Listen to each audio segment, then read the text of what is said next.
So, imagine this. A government app designed to protect you from fraud is suddenly made mandatory on every single new phone. And then, less than a week later, after this huge public outcry, the whole order is reversed.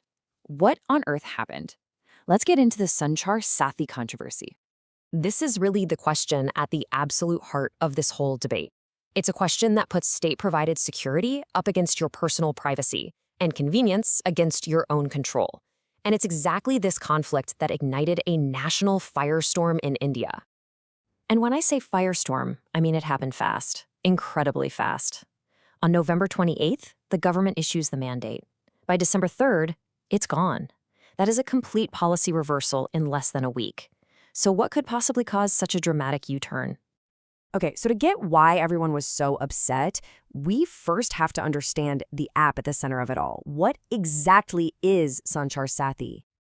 Well, officially, Sanchar Saathi is a cybersecurity platform. It's been around since May of 2023, and its whole mission, on paper, is pretty straightforward: to help protect you, the citizen, from all the telecom fraud that's out there.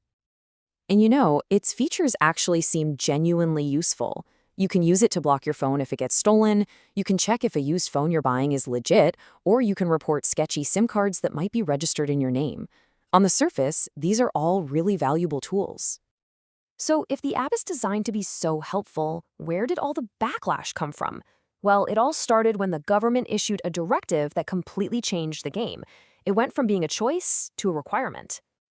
On November 28th, the order came down. Every single new smartphone sold in the country must come with Sanchar Saathi pre-installed. Suddenly, it wasn't a choice you could make in the App Store anymore. It was going to be a part of your phone right out of the box. And this slide just perfectly sums up the two completely opposite ways people saw this. The government said it was just democratizing cybersecurity, giving this vital tool to everyone. But the critics, they saw something way, way darker: the potential for a mass surveillance tool built right into every single phone.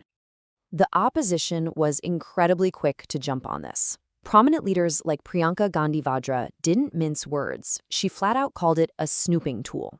And that phrase, snooping tool, just perfectly captured the anxiety of millions, and it became the rallying cry.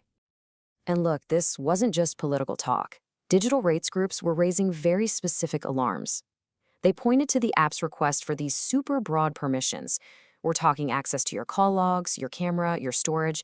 That immediately drew comparisons to the Pegasus spyware scandal. The biggest issue was about consent. If an app is pre-installed, can you really consent? Can you even uninstall it? Critics argue no, you couldn't, and that this was a huge threat to digital freedom. With the backlash just exploding, it was all over the news, all over social media, everywhere. The government was really forced to respond, and to do it fast. So the Union Communications Minister, Jyotiraditya Scindia, he steps in to try and clarify things. He says, look, using the app isn't mandatory, and, crucially, he said that you could uninstall it just like any other app. This was clearly an attempt to diffuse that main concern about a lack of choice. But that clarification, well, it just wasn't enough to stop the controversy. And so, just a few days later, the government made its move. The entire mandate was officially and completely withdrawn. Just like that. Now, the official reason they gave was that the app was already gaining popularity on its own and that they were, quote, responding to public feedback. It was a very clear sign that the mandatory approach had totally backfired. So, the order was reversed. End of story, right? Well, not exactly. This short, really intense episode tells us a lot about the digital world we're all living in right now. So what are the bigger takeaways from this whole Sanchar Saathi story? I think this whole thing taught us three huge lessons. First, it just laid bare this constant tug-of-war between state security and our individual privacy. Second, it proved that when it comes to our tech, consent isn't just some feature. It is the absolute foundation of trust. And finally, it was a really powerful reminder that public and political pushback can actually still shape government policy. So, what's the bottom line for you in all this? It's a reminder to be an active player in your own digital safety.